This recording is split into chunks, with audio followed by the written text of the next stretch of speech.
Little stutter step by Robert Reed kind of did get the motion of the defensive secondary going the other way, and he's able to pick up about 7 yards as he runs it to the right side of that Ottawa offense and right into the arms of James Zachary, number 92.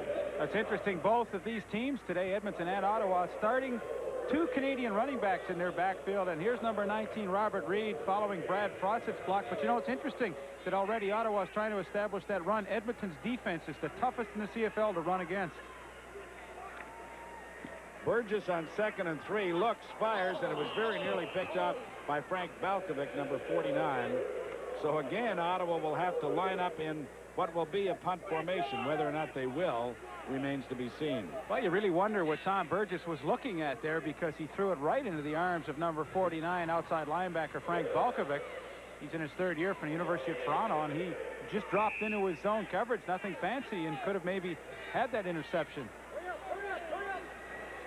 Well, with the ball at the Edmonton 50-yard line, Ottawa again is going to go for it. Burgess took the pass from center, but he does not appear to have it this time.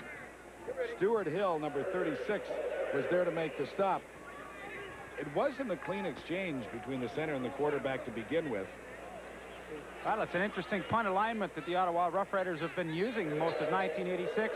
There you see Tom Burgess lined up in normal formation as a quarterback would, and I think if he thinks like he can't pick it up, maybe they just snap it through his legs to Ken Clark, but that time he saw maybe that there was an opening, couldn't pick it up, but Edmonton takes over.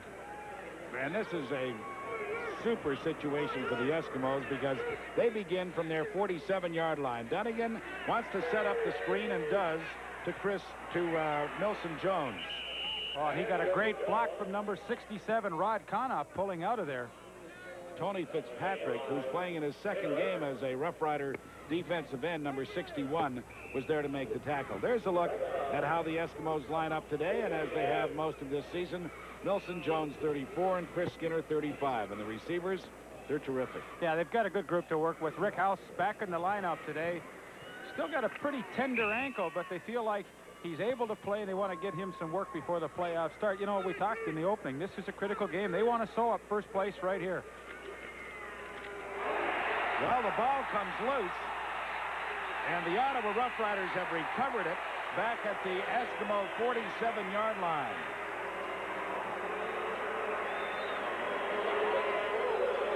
Greg Marshall, number 66, with the fumble recovery for the Rough Riders.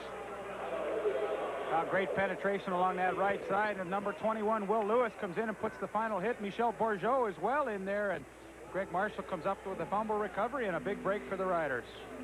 In a scoreless ball game, Edmonton nothing, Ottawa nothing. We'll be back in a moment.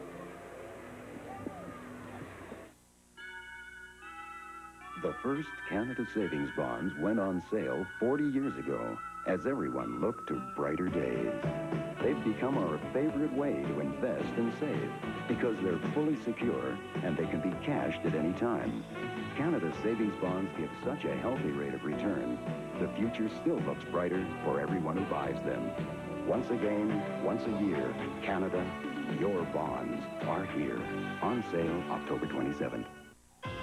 Chevy S10s from GM, Canada's #1 in truck sales. You gotta keep working at staying #1. And GM stays #1, making Chevy S10 pickups and maxi cabs the kind of value only #1 can make.